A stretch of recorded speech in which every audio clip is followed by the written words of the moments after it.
La llamada llegó a las 6:47 de la mañana de un martes. Yo ya estaba despierto, tomando mi segunda taza de café y observando cómo la lluvia caía tras el ventanal de mi cocina en Madrid. El número en la pantalla mostraba el nombre de mi hermano, Gonzalo. No habíamos hablado en 3 semanas, no desde nuestra última y tensa visita a la residencia de ancianos de mi madre. Diego, su voz tenía esa falsa solemnidad que inmediatamente me puso en guardia. Tengo noticias difíciles. Mamá falleció anoche. Se fue tranquila, mientras dormía.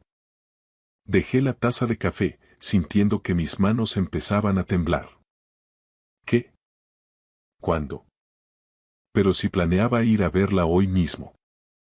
El funeral es el viernes, continuó él, interrumpiéndome. Su tono cambió, volviéndose casi empresarial.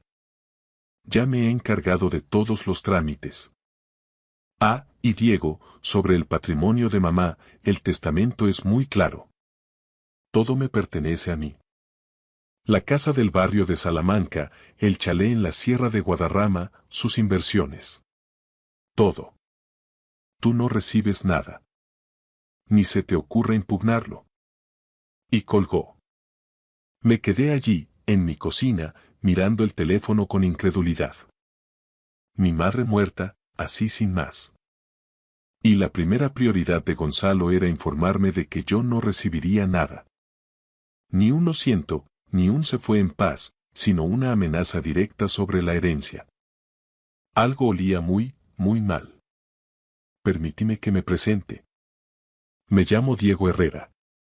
Tengo 66 años, soy un ingeniero de caminos jubilado que pasó 4 décadas diseñando infraestructuras por toda España. Mi esposa, Elena, falleció hace 3 años a causa de un cáncer. Tenemos una hija, Alba, que ahora tiene 29 años y trabaja como bióloga marina en Vigo. Tras la muerte de Elena, me volqué en el voluntariado y en estar cerca de mi madre. Ella había sido mi roca durante el duelo. Mi hermano Gonzalo es 4 años menor, tiene 60. Crecimos bastante unidos, jugando al fútbol en el patio de nuestra antigua casa en Chamartín. Pero al hacernos adultos, nos distanciamos. Gonzalo se hizo agente inmobiliario, se casó con Patricia y tuvo 2 hijos. En la superficie, todo parecía ir bien, pero yo había notado cosas con el paso de los años. Gonzalo siempre estaba persiguiendo el siguiente gran negocio, siempre al límite financieramente. Su inmobiliaria había pasado por malas rachas.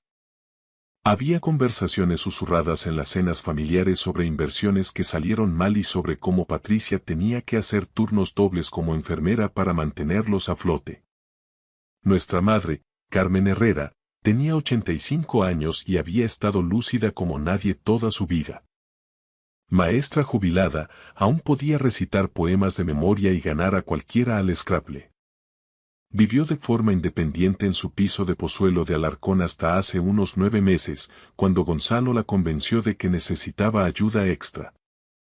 Le sugirió que él fuera su apoderado legal para gestionar facturas y citas médicas.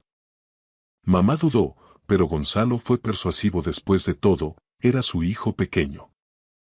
Fue entonces cuando todo cambió. A las pocas semanas de que Gonzalo obtuviera el poder notarial, a mamá le diagnosticaron de repente una demencia severa. Gonzalo la trasladó a una residencia, el Centro de Mayores Los Olivos, alegando que ya no podía vivir sola. Cuando la visité, me quedé impactado. Mi madre, siempre vibrante y aguda, estaba sentada en un sillón con la mirada perdida. No me reconoció. Apenas hablaba. Cuando lo hacía, era algo confuso, fragmentado. ¿Es esto posible de verdad? Le pregunté a su médico, el Dr. Julián Balmore. La demencia puede progresar muy rápido en algunos casos, dijo él con suavidad. El declive cognitivo en pacientes de su edad puede ser repentino. Pero aquello no me encajaba. Visité a mamá 3 veces por semana a pesar de todo. Incluso cuando no sabía quién era yo, le cogía la mano, le hablaba de Alba, de mis proyectos de voluntariado. Gonzalo también la visitaba, pero con menos frecuencia. Cuando lo hacía, siempre parecía tener prisa, mirando constantemente su reloj.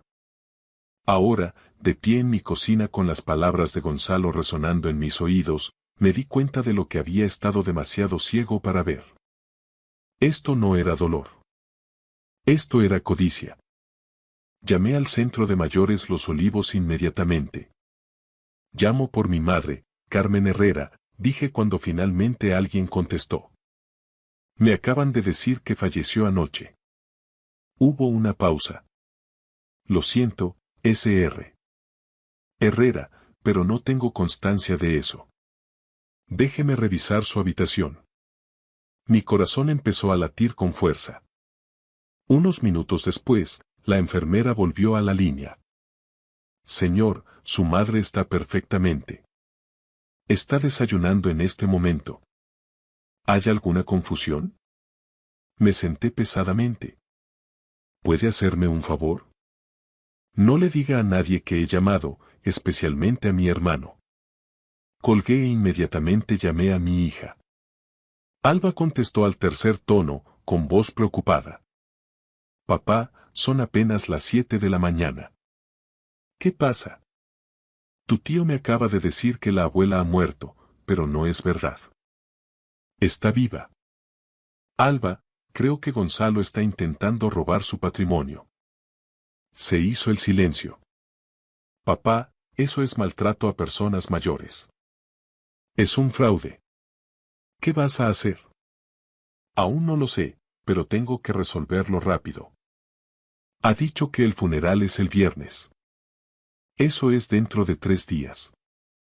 Tras hablar con Alba, pasé la mañana haciendo llamadas. Primero contacté con un abogado con el que había trabajado antes en una disputa de contratos de obra, Roberto Galdón. Le expliqué la situación. Diego, esto es grave, dijo Roberto. Si tu hermano tiene poderes y está falseando el estado de salud de tu madre o malversando sus activos, estamos hablando de delitos penales. Pero necesitas pruebas. Pruebas sólidas.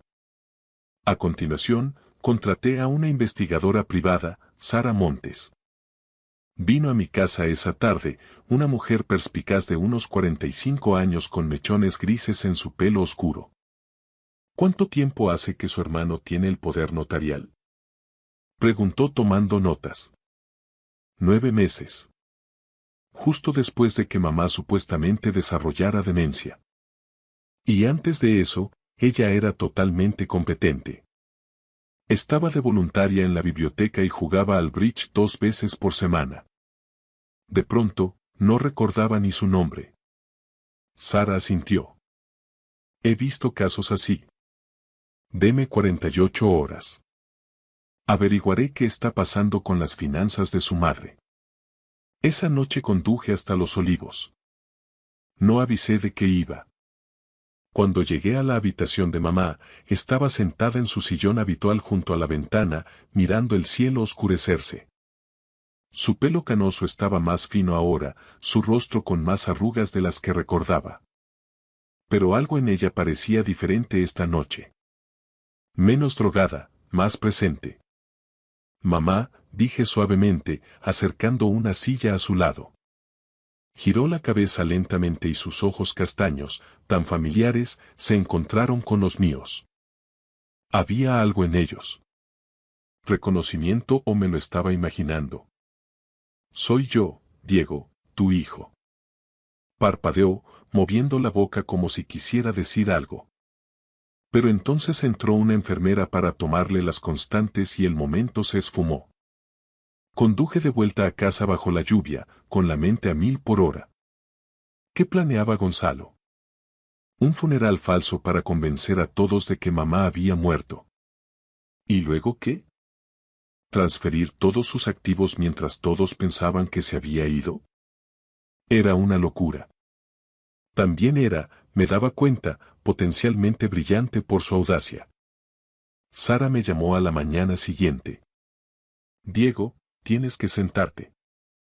Me senté a la mesa de la cocina con el teléfono pegado a la oreja. Su hermano ha estado muy ocupado. En los últimos 8 meses ha transferido aproximadamente 280.000 euros de las cuentas de su madre a las suyas. Vendió el chalet de la sierra a una sociedad limitada que aún estoy rastreando, pero sospecho que él está detrás. También ha estado tirando de sus tarjetas de crédito.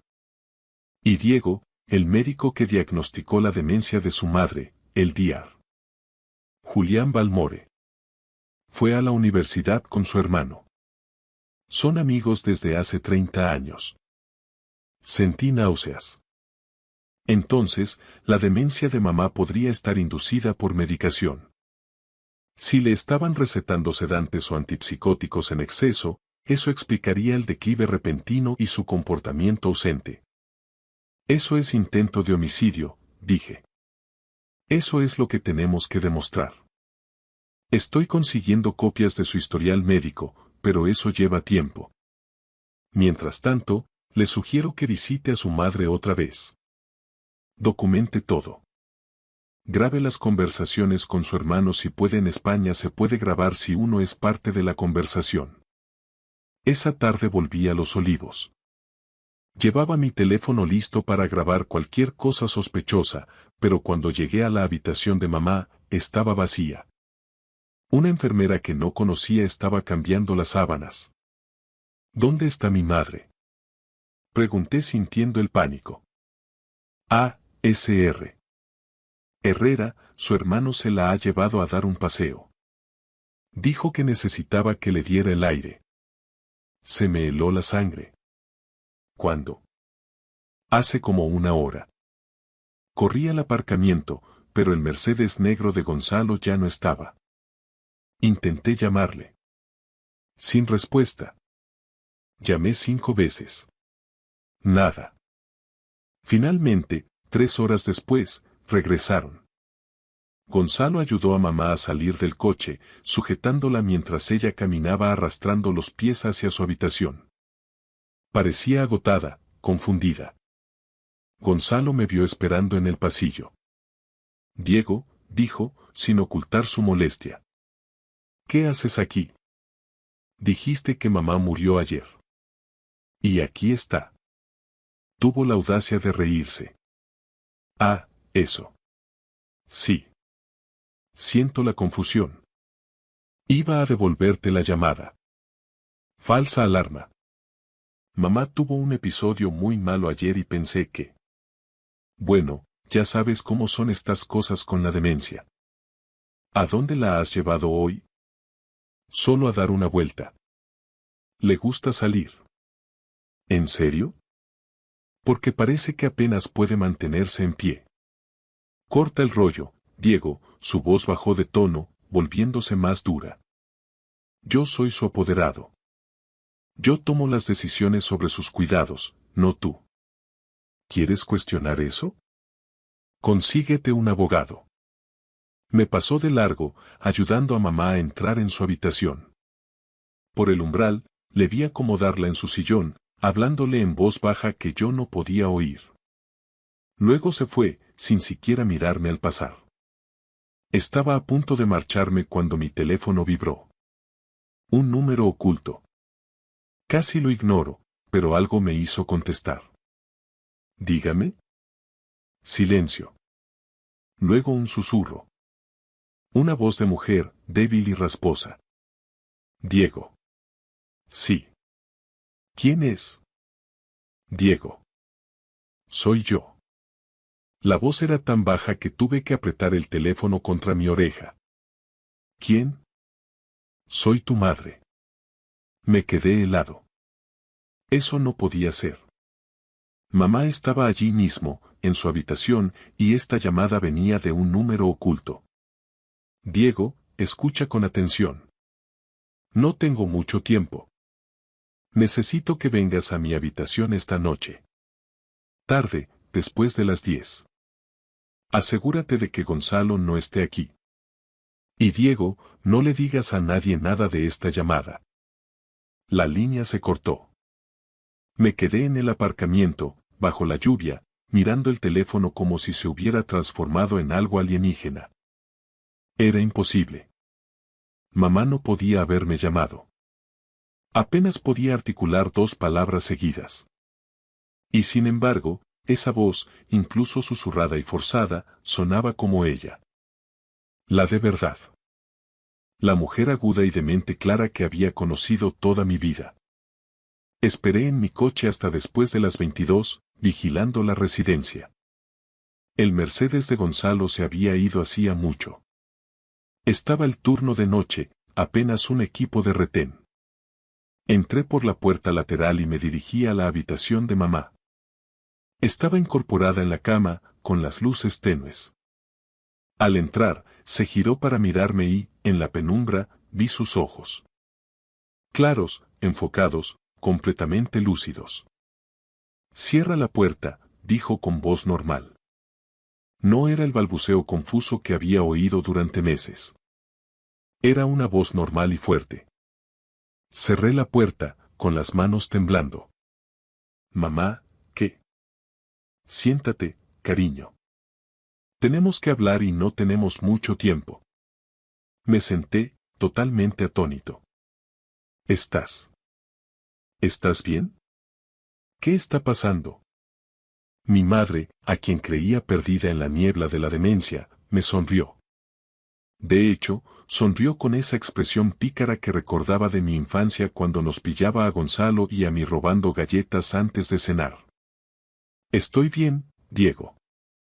He estado bien todo este tiempo. ¿Pero la demencia? ¿El diagnóstico? Ni siquiera podías reconocerme. Porque estaba fingiendo. La habitación pareció inclinarse. ¿Fingiendo? Me cogió la mano. Su agarre era firme, seguro, nada que ver con las manos débiles y temblorosas que había sostenido durante meses. Diego, tengo 85 años. He estado pensando mucho en la mortalidad, en lo que pasará cuando ya no esté. Y me di cuenta de que necesitaba saber algo. Necesitaba saber cuál de mis hijos se ocuparía realmente de mí. No por mi dinero, ni por la herencia, sino porque me quisiera. ¿Así que fingiste demencia para ponernos a prueba? Cuando Gonzalo sugirió ser mi apoderado, vi una oportunidad. Acepté, pero también consulté a mi propio abogado, alguien a quien Gonzalo no conoce. Puse la mayor parte de mis activos en un fideicomiso irrevocable semanas antes de que Gonzalo obtuviera el poder. En las cuentas a las que él tiene acceso solo dejé lo suficiente para ver qué hacía. No podía procesar esto. Mamá, eso es. ¿Por qué no me lo dijiste? Sus ojos se entristecieron. Porque tenía que poneros a prueba a los dos. Tenía que ver quién me visitaría cuando no pudiera darles nada a cambio. Quién me daría la mano incluso cuando yo no supiera su nombre. Y Diego, tú viniste 3 veces por semana. Te sentaste conmigo. Me hablaste. Incluso cuando actué como si no tuviera ni idea de quién eras. Lágrimas resbalaban por mi cara. Pues claro que vine. Eres mi madre. Lo sé ahora. Pero Gonzalo. Negó con la cabeza. Gonzalo falló, Diego. Peor de lo que jamás imaginé. He estado documentándolo todo. Cada vez que venía a presionarme para que firmara papeles. Cada vez que se enfadaba cuando yo me hacía la confundida. Cada vez que se llevaba algo de esta habitación pensando que no me daría cuenta. Lo tengo todo grabado. Los 280.000 euros. Los cogió de las cuentas que dejé accesibles. He dejado que él mismo cavara su propia fosa. Mamá, me dijo que habías muerto. Está planeando un funeral para el viernes. Ella asintió. Lo sé. Me lo dijo hoy durante nuestro paseo. Dijo que iba a tener un accidente, que me iría en paz. Quería que aceptara firmar unos papeles primero, transfiriéndolo todo, pero me negué, me hice la confundida. Se está quedando sin tiempo y lo sabe. Esto es una locura. Es peligroso. Tenemos que llamar a la policía ahora mismo. No, todavía no. Roberto Galdón, tu abogado. También ha sido el mío durante el último mes. Tenemos un plan, pero necesito que confíes en mí, Diego. ¿Puedes hacerlo? Le apreté la mano. Siempre.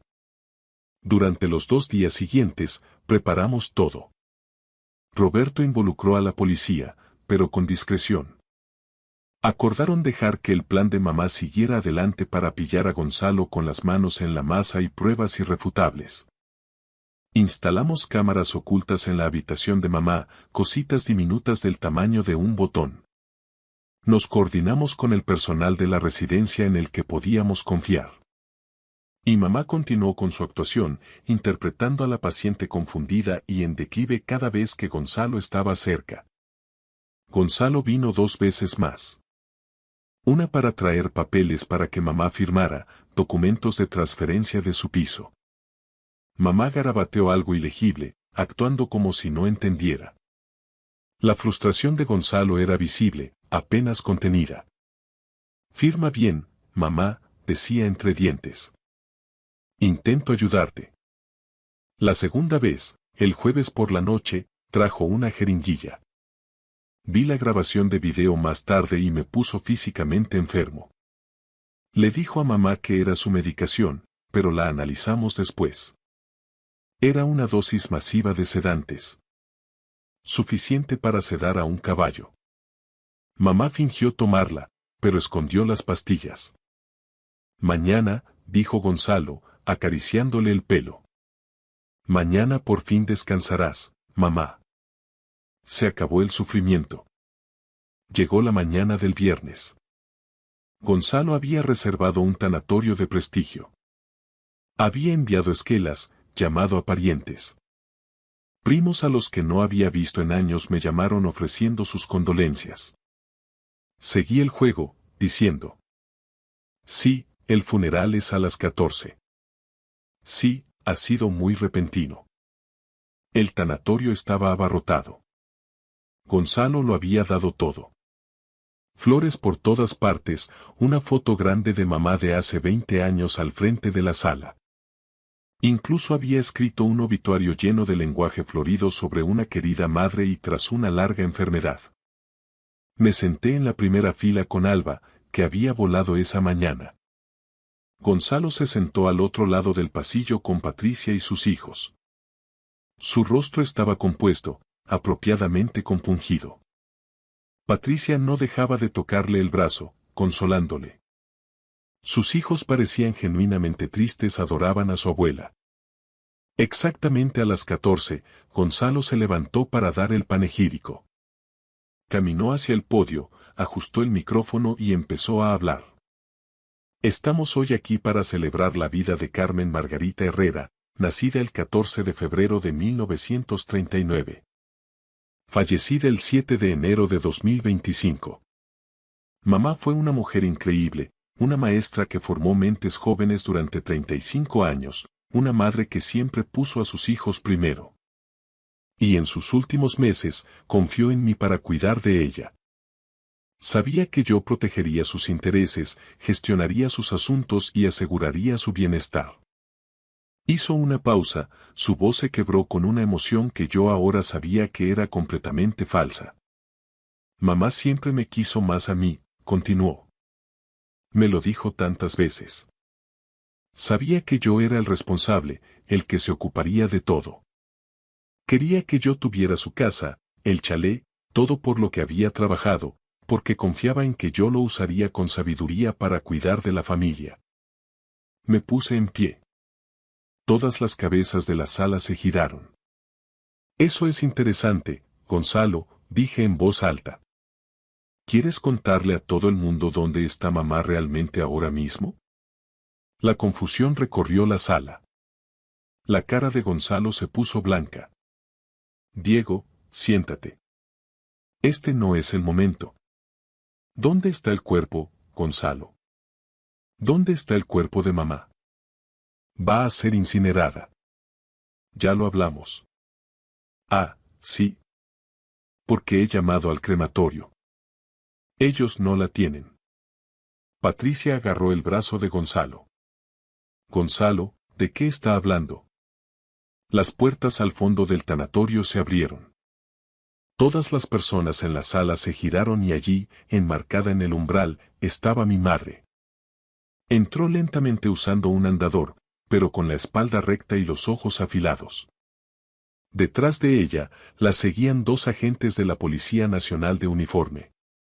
La sala estalló. La gente se levantó, jadeando. Alguien gritó. La hija de Gonzalo rompió a llorar. Mamá avanzó por el pasillo.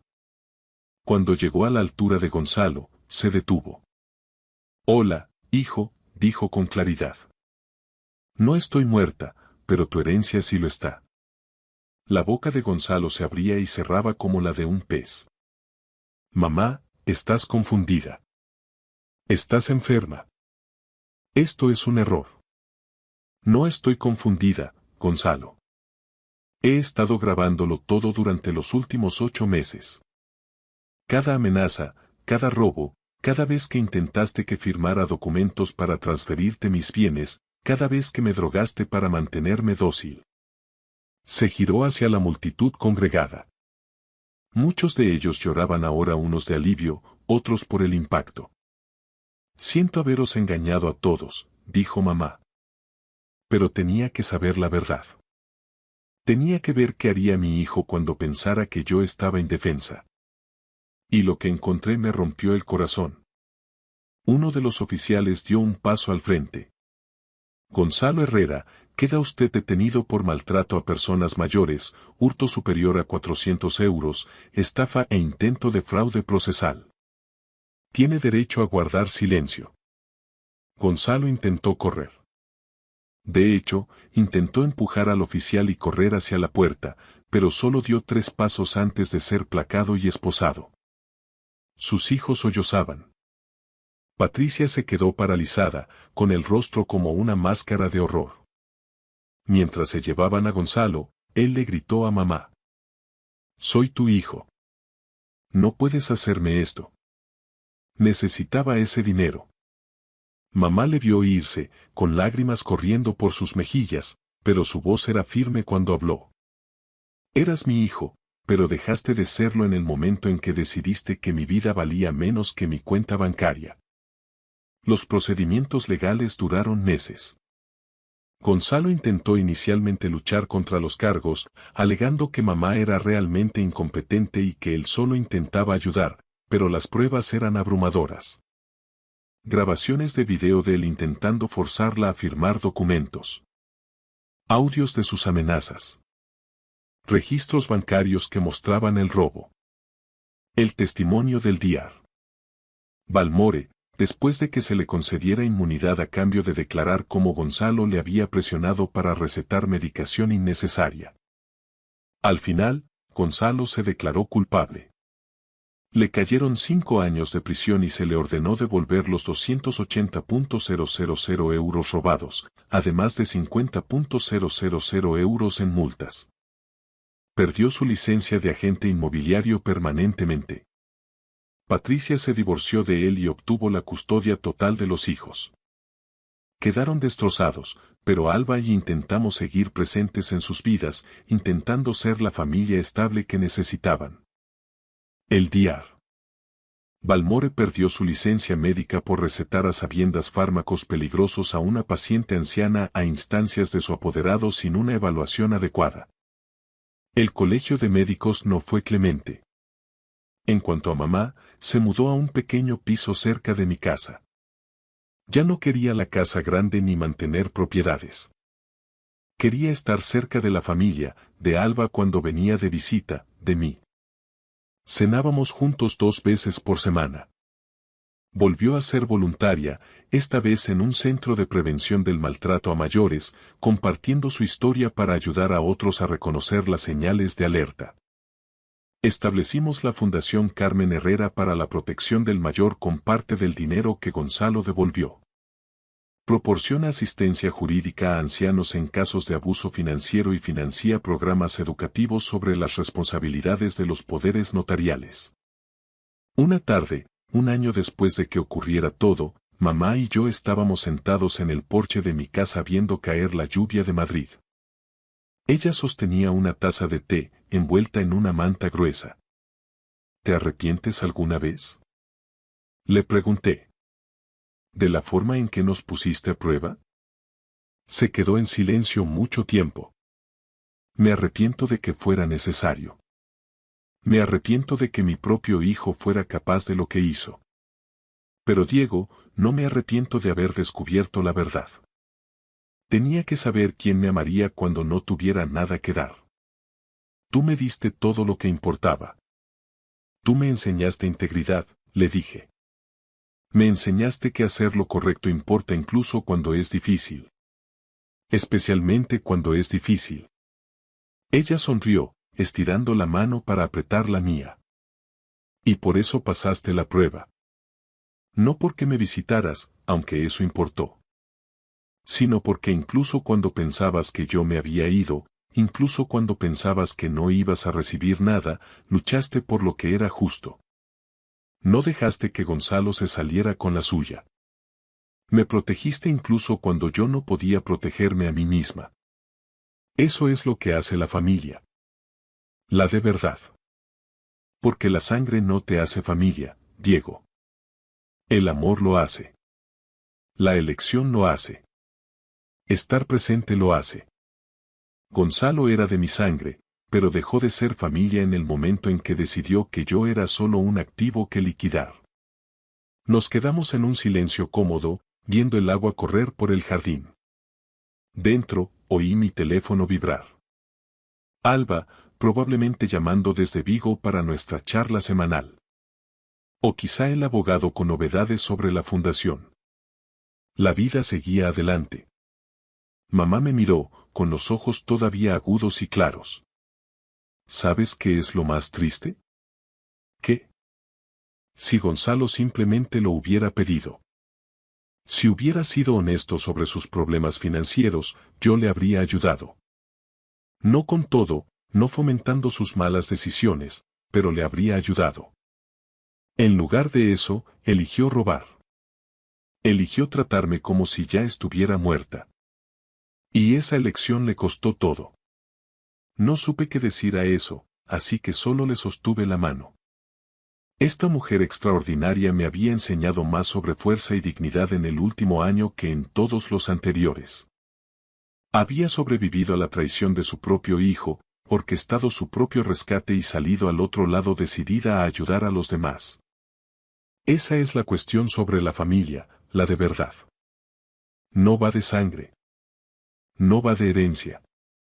Va de estar ahí. Va de amar a alguien incluso cuando no puede darte nada a cambio. Va de luchar por lo que es correcto, incluso cuando significa enfrentarte a tu propio hermano. Gonzalo tomó sus decisiones. Eligió la codicia sobre el amor. Eligió el robo sobre la integridad. Y está pagando el precio, no solo en tiempo de cárcel, sino en la pérdida del respeto de sus hijos, de su esposa, de su carrera y del amor de su madre. En cuanto a mí, obtuve algo mucho más valioso que cualquier herencia. Obtuve más años con mi madre, años reales, donde pudimos hablar, reír y sanar. Obtuve el saber que, puesto a prueba, hice lo correcto. Y obtuve la oportunidad de ser parte de algo más grande, ayudando a otras familias a evitar lo que nosotros pasamos. La sangre no excusa la traición. La verdadera familia protege al vulnerable. Y a veces, lo más valiente que una mujer de 85 años puede hacer es fingir que está indefensa solo para descubrir quién la ayudará cuando no pueda ayudarse a sí misma. Eso es lo que aprendí de Carmen Herrera, mi madre, mi heroína, la mujer que me enseñó que la dignidad importa más que el dinero y que el amor verdadero aparece incluso cuando no hay nada que ganar. Gracias por escuchar mi historia hasta el final. Si resonó contigo, dale like, escribe en los comentarios qué fue lo que más te tocó y no olvides decir de dónde eres. Suscríbete al canal, vienen muchas más historias. La secretaria de mi mujer me miró de arriba abajo en la fiesta de la empresa y soltó. No me extraña que trabaje hasta tan tarde, cualquiera evitaría volver a casa. Esbocé una sonrisa dulce y le hice una sola pregunta, muy bajito. Su expresión de suficiencia se hizo añicos al instante, como un cristal roto, y se pasó el resto de la noche evitándome, escondiéndose en las esquinas y marchándose temprano sin siquiera despedirse. Sonreía Elena. No fue una gran sonrisa, solo lo justo para enseñar los dientes. El tipo de sonrisa que puede significar cualquier cosa. Qué curioso, dije, manteniendo un tono agradable. Precisamente estaba pensando en lo mucho que Lucía debe de confiar en ti. Ella parpadeó, deteniendo su copa de cava a mitad de camino hacia los labios. ¿Perdona? Con todas esas horas extra, con todo ese exceso. Di un paso hacia ella, sin dejar de sonreír. Los otros maridos fingían mirar sus móviles, pero sentía como escuchaban. Debe de ser agradable tener a alguien que crea en ti de forma tan absoluta. Incluso después de los errores. La cara de Elena se contrajo. Su mueca de seguridad flaqueó. No sé de qué me estás hablando, respondió, pero su voz había cambiado. Ya no era la audacia del cava, sino pura incertidumbre. Me incliné lo suficiente para que solo ella pudiera oírme. Lo suficiente para oler su perfume caro y el vino en su aliento. ¿Sabe Lucía lo del 12 de octubre? Pregunté con calma. Porque me pregunto si los socios directores saben que has estado accediendo a sus archivos confidenciales de acuerdos desde su ordenador fuera del horario laboral. El color desapareció de su rostro como si alguien hubiera quitado un tapón. La copa de cava llegó a temblarle en la mano.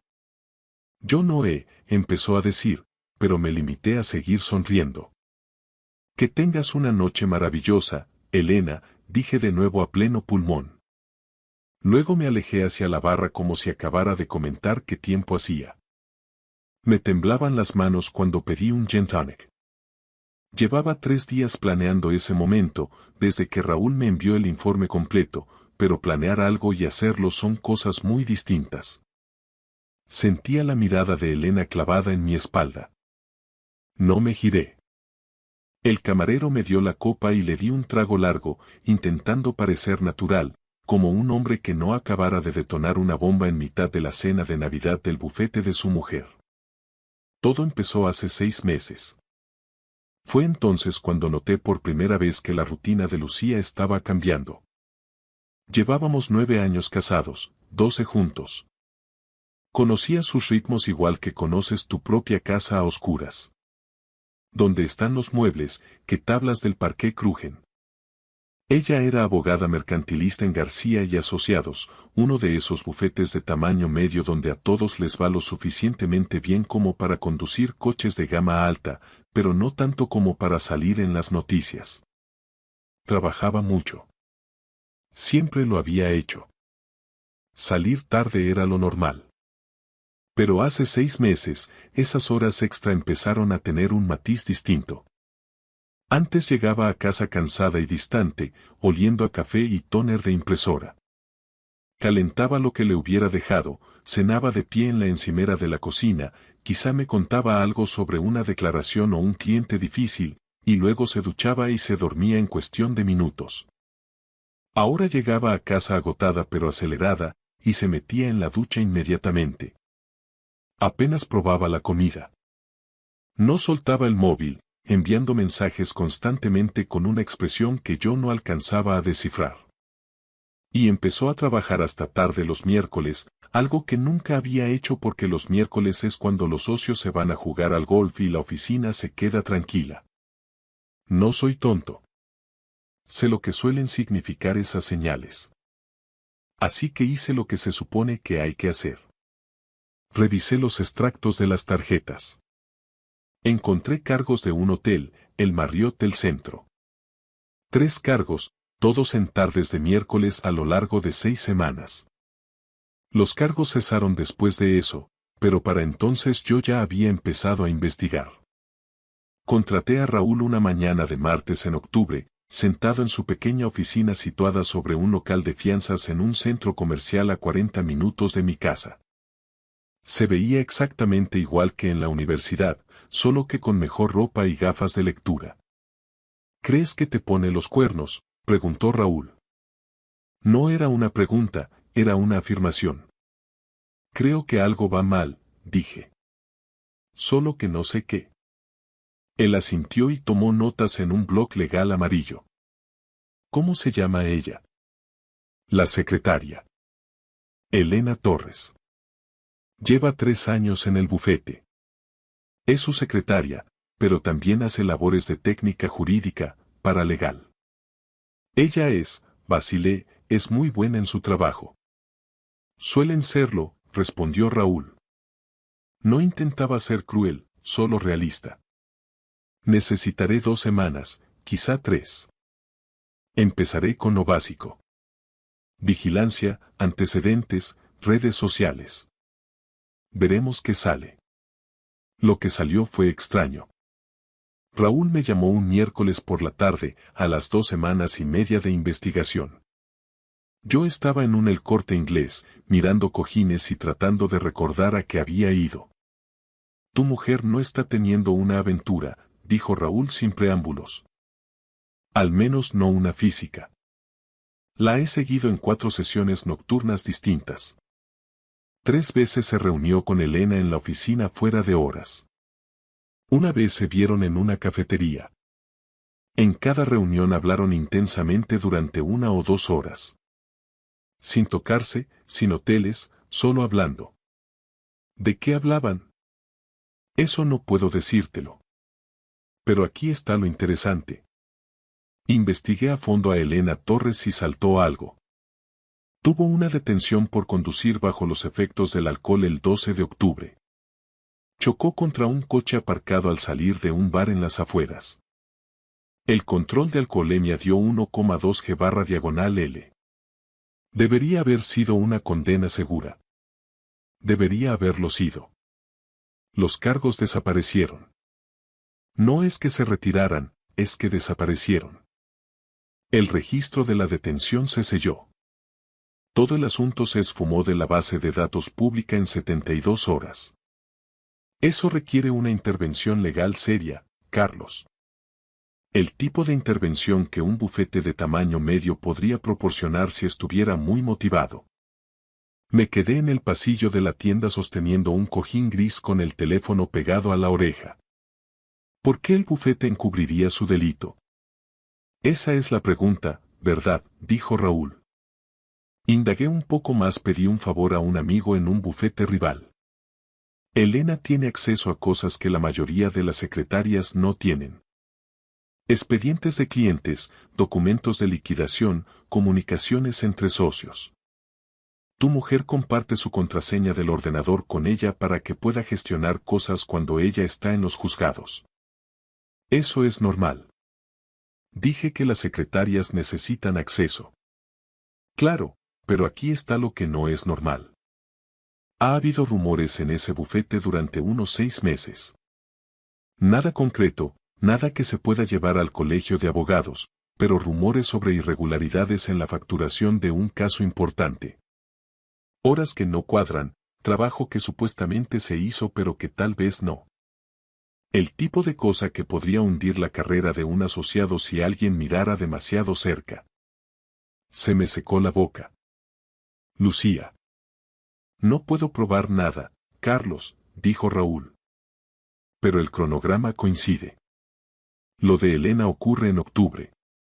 El bufete lo hace desaparecer. Tu mujer empieza a trabajar hasta tarde con ella constantemente por esas mismas fechas. Y están esos cargos del hotel de antes. ¿Qué pasa con los cargos del hotel? No eran por aventuras, Carlos. Comprobé las fechas con los registros judiciales. Esos eran días en los que supuestamente tu mujer estaba en declaraciones fuera de la ciudad, pero las declaraciones eran locales. Estaba facturando al cliente gastos de viaje que nunca ocurrieron. Me senté en el suelo de la sección de hogar, allí mismo. Una mujer con un carrito lleno de adornos navideños me lanzó una mirada de preocupación y siguió caminando. Así que ambos están en problemas, dije lentamente. Elena sabe que Lucía falseó la facturación. Lucía ayudó a Elena a encubrir su delito. Están atrapadas la una con la otra. Esa es mi lectura, dijo Raúl. Destrucción mutua asegurada. Ella guarda silencio sobre el fraude. Lucía la mantiene empleada y la protege de las consecuencias legales. Pero Carlos, aquí está el tema. Si Elena ha estado accediendo a archivos confidenciales desde su ordenador y alguien se entera, eso es un nivel de problema totalmente distinto. Eso es una violación de la confidencialidad del cliente, eso es territorio de inhabilitación para todos los involucrados. ¿Tiene acceso a archivos confidenciales? No puedo probar que haya accedido a nada, dijo Raúl. Pero tiene su contraseña. Está allí después de hora. Y una secretaria con un secreto tan grande. O juega sobre seguro o se está aprovechando. Yo apuesto por lo segundo.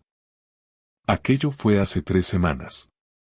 Desde entonces, me había dedicado a observar, a esperar, intentando decidir qué hacer con una información que sentía como si tuviera una granada de mano sin anilla entre los dedos. Lucía no sabía que yo estaba al tanto de nada. Seguía llegando tarde los miércoles, distraída, irritable y siempre pegada al teléfono. Apenas hablábamos ya. No habíamos tenido intimidad en 2 meses. Cuando intentaba preguntarle qué le pasaba, me decía que estaba estresada por el trabajo y que yo debería ser más comprensivo. Por las noches, tumbado a su lado en la oscuridad, pensaba en enfrentarme a ella en privado. Pero, ¿qué conseguiría con eso? Lo negaría todo, o confesaría y me suplicaría que guardara silencio, o de algún modo me echaría la culpa a mí por no confiar en ella. El problema no desaparecería. Elena seguiría ahí, trabajando hasta tarde con ella, teniendo poder sobre nuestras vidas. Si iba a hacer esto, tenía que hacerlo bien. La cena de Navidad era el escenario perfecto. Lo bastante público para que Elena no pudiera montar un número, pero lo suficientemente íntimo para que las personas adecuadas se dieran cuenta. Los socios directores estarían allí, los colegas de Lucía, todos los que importaban. Solo necesitaba el momento oportuno. Y Elena me lo sirvió en bandeja de plata al insultarme delante de todos. Me quedé en la barra unos 10 minutos, apurando mi gin tonic. Desde donde estaba, podía ver a Elena al otro lado del salón. Se había alejado del grupo de las parejas de los asociados. Estaba sola, con la copa de cava vacía y el rostro pálido. No dejaba de mirar hacia Lucía, que seguía hablando con su socio director, ajena a todo. Perfecto que se cocine en su propia salsa. Sofía, una de las otras parejas, apareció a mi lado. Estaba casada con un compañero de Lucía. Llevábamos años haciendo el paripé de la charla educada en estos eventos sin haber llegado a ser amigos de verdad. ¿Estás bien?, me preguntó en voz baja. Lo que ha dicho Elena. No debería haberlo hecho. Estoy bien, respondí sonriendo. Solo necesitaba una copa. Ha bebido mucho esta noche, comentó Sofía, mirando de reojo a Elena. Más de lo habitual. Creo que las Navidades la estresan. Debe de ser difícil, añadí, ser indispensable para tanta gente. Sofía me lanzó una mirada extraña, como si no estuviera segura de si hablaba en serio o con sarcasmo. Bueno, trabaja realmente duro. Mi marido dice que Lucía estaría perdida sin ella. Seguro que sí, concluí. Anunciaron la cena. Todo el mundo empezó a moverse hacia las mesas, buscando sus asientos asignados. El bufete organizaba la fiesta de Navidad con propiedad. Cena sentada, mesas mezclando socios con asociados y cónyuges colocados estratégicamente para facilitar la conversación. Ya había estado en 7 de estas, conocía el percal. Lucía apareció a mi lado mientras nos dirigíamos a nuestra mesa. ¿Te estás divirtiendo?, preguntó. Su tono era neutro, pero había tensión en su mandíbula. Una fiesta maravillosa, dije. El hotel ha hecho un trabajo precioso con la decoración. ¿Qué le has dicho a Elena?, preguntó en voz baja. Le he hecho un cumplido. ¿Por qué? Parece alterada. Ah, Sí. Miré al otro lado del salón. Elena estaba en su mesa, muy quieta, mirando a la nada. Tal vez el cava no le ha sentado bien. La mano de Lucía buscó mi codo y apretó un poco más de la cuenta. Carlos, ¿qué le has dicho? Me detuve y la miré directamente. Me ha insultado, Lucía. Ha hecho una broma sobre cómo me evitas en casa delante de los demás. Simplemente le he recordado que la confianza es importante en una relación profesional. Su rostro pasó por varias expresiones muy rápido. Confusión, luego comprensión y algo que podría haber sido miedo. Hablaremos de esto en casa, dijo. Por supuesto, acepté. Nuestra mesa estaba cerca del frente. Lucía y yo estábamos sentados con uno de los socios principales, Tomás García, el socio que daba nombre al bufete, y su esposa, Margarita. También había un par de asociados jóvenes a los que no conocía bien. Todo el mundo era educado, sonriente, cumpliendo con el ritual de alegría navideña de la empresa. Elena estaba a 3 mesas de distancia. Podía verla si giraba un poco la cabeza. No estaba comiendo ahora, solo bebía agua. Cada pocos minutos sacaba el móvil, lo miraba y volvía a guardarlo. Carlos, ¿cómo has estado?, preguntó Margarita García. Era una mujer elegante de unos 60 años, con collar de perlas. No te hemos visto mucho por los eventos del bufete últimamente. Muy ocupado con el trabajo, respondí. Yo era profesor de literatura en un instituto, algo que siempre parecía sorprender en estas reuniones, como si esperaran que todos los cónyuges fueran amas de casa o decoradores de interiores. El final de trimestre siempre es un caos. No sé cómo lo haces, dijo Margarita. Enseñar a adolescentes. Debe de ser agotador. Tiene sus retos, admití. Pero al menos los adolescentes suelen ser honestos con lo que piensan. Incluso cuando mienten, se nota. El vaso de agua de Lucía tintineó contra su plato. Un sonido pequeño, pero sentí cómo se estremecía. Tomás García se lanzó a contar una historia sobre un caso que el bufete acababa de ganar, una disputa corporativa que les reportó un acuerdo millonario. Todo el mundo escuchaba, asentía y reía en los momentos adecuados, mientras yo picoteaba mi salmón. Al otro lado del salón, el móvil de Elena vibró. Ella lo miró y su rostro se volvió aún más pálido. Lucía pidió disculpas para ir al servicio. En cuanto se fue, Tomás García se inclinó hacia mí con una sonrisa conspiradora. Lucía está haciendo un trabajo excelente últimamente, dijo. Realmente excelente. Estamos muy satisfechos con sus horas facturables este año. Qué bien, respondí, sintiendo que mi sonrisa era de cartón piedra. Le echa muchas horas. Eso es lo que separa a los buenos asociados de los grandes. La dedicación. Desde luego, trabaja hasta tarde muy a menudo, comenté a la ligera. Vaya que sí. Es un hombre afortunado, Carlos, al tener un marido que entiende las exigencias de la profesión. Me pregunté qué diría Tomás García si supiera que esas horas facturables incluían gastos de viaje fantasma y, tal vez, trabajo que nunca se llegó a realizar.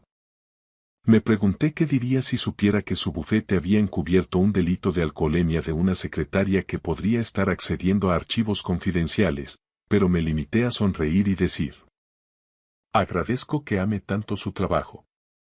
Lucía regresó del baño con peor aspecto que cuando se fue. Se sentó pesadamente y echó mano a su copa de vino con una mano que no estaba del todo firme. Llegó el postre. Mousse de chocolate con salsa de frambuesa. Yo me lo comí despacio, paladeándolo. Elena, a 3 mesas de distancia, removía el suyo por el plato sin probar bocado. Entonces se levantó. Todo el mundo seguía comiendo y hablando, pero Elena agarró su bolso y caminó rápidamente hacia la salida del salón. No llegaba a correr, pero le faltaba poco. Varias personas se fijaron. Lucía, desde luego, Lo notó, su rostro se tensó por el pánico. Perdona, murmuró levantándose. ¿A dónde vas?, pregunté. Solo. Ahora vuelvo. Siguió a Elena fuera del salón. Conté hasta 30 y me disculpé yo también. Margarita García me dedicó una sonrisa cómplice, como si pensara que necesitaba ir a retocarme el pelo o algo igual de pintoresco. El pasillo fuera del salón estaba tranquilo y era elegante. Pude oír voces que venían de la esquina, cerca del guardarropa del hotel. La voz de Lucía era baja y urgente, la de Elena sonaba más aguda y tensa. Caminé despacio, con mis zapatos de vestir silenciosos sobre la alfombra. Me detuve justo antes de la esquina, donde podía oír sin ser visto. «¿Sabe algo?», estaba diciendo Elena. «No sé qué, pero lo sabe». Lucía mencionó el 12 de octubre. «¿Sabe lo de la detención?». «Eso es imposible», dijo Lucía. «Sé yo. Nadie lo sabe excepto el bufete. Excepto Tomás. O a quien quiera que pagara para hacerlo desaparecer». «Tal vez alguien habló», sugirió Elena. «Nadie ha hablado», sentenció Lucía, aunque no sonaba convencida. «Elena, cálmate. Estás exagerando. Carlos probablemente solo». Mencionó los archivos de acuerdos, la interrumpió Elena. Dijo algo sobre que yo accedía a archivos confidenciales desde tu ordenador. ¿Cómo lo sabría a menos que supiera algo? A menos que alguien se lo haya dicho. Hubo un silencio largo. ¿Has estado accediendo a los archivos de acuerdos?, preguntó Lucía finalmente con una voz muy baja y cautelosa. ¿Qué? ¿Por qué iba yo a...? Empezó Elena. Lo has hecho, insistió Lucía. Necesitaba saberlo, dijo Elena con la voz quebrada. Necesitaba saber si lo que hiciste fue en el caso Peterson o en algún otro sitio. Necesitaba saber a cuánto riesgo estábamos expuestas. Así que sí, miré. Miré los archivos. Miré los registros de facturación. Y Lucía, hay un problema. Madre mía, exclamó Lucía en un susurro. El caso Peterson tiene lagunas, continuó Elena. Lagunas enormes. Cualquiera que mire de cerca va a ver que algunas de esas horas facturables son inventadas. Y si miran el caso Peterson, podrían mirar otros casos. Y si miran otros casos. Ya lo pillo, espetó Lucía. Ya lo pillo. Dios, Elena. No deberías haber accedido a esos archivos. ¿Entiendes el riesgo que eso supone? Si alguien se entera. Intentaba ayudar, dijo Elena, que ya parecía al borde del llanto. Intentaba averiguar qué tan grave era, porque si es grave, Lucía, si se enteran, yo también estoy acabada. Te ayudé a encubrirlo. Yo estaba allí cuando registraste esas horas. Mi nombre está en la documentación de apoyo. Me quedé helado. Más de lo que me había sentido en semanas, porque esto era peor de lo que pensaba. No se trataba solo de que Lucía falseara facturas y Elena encubriera su delito. Esto era un fraude activo. Esto era una conspiración. Ambas estaban tan metidas en el fango que no había una salida fácil. Tenemos que mantener la calma, dijo Lucía, aunque le temblaba la voz.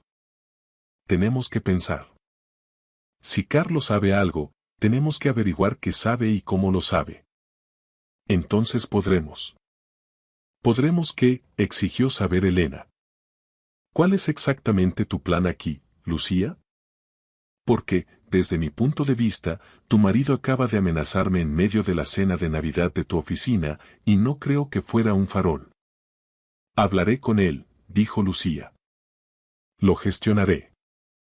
Como has gestionado todo lo demás. No es justo, soltó Elena. Ya estaba llorando abiertamente. Nada de esto es justo. Cometí un error. Un estúpido error. Y ahora toda mi carrera depende de si tu marido decide destruirnos a las dos o no. En ese momento, doblé la esquina. Ambas se quedaron paralizadas. Elena tenía el rímel corrido y Lucía parecía a punto de desmayarse. Hola, dije con naturalidad. Siento interrumpir. Me preguntaba cuándo volverías a la cena, Lucía. Están a punto de empezar el sorteo de regalos. Lucía abrió la boca, la cerró y volvió a abrirla, pero no le salían las palabras.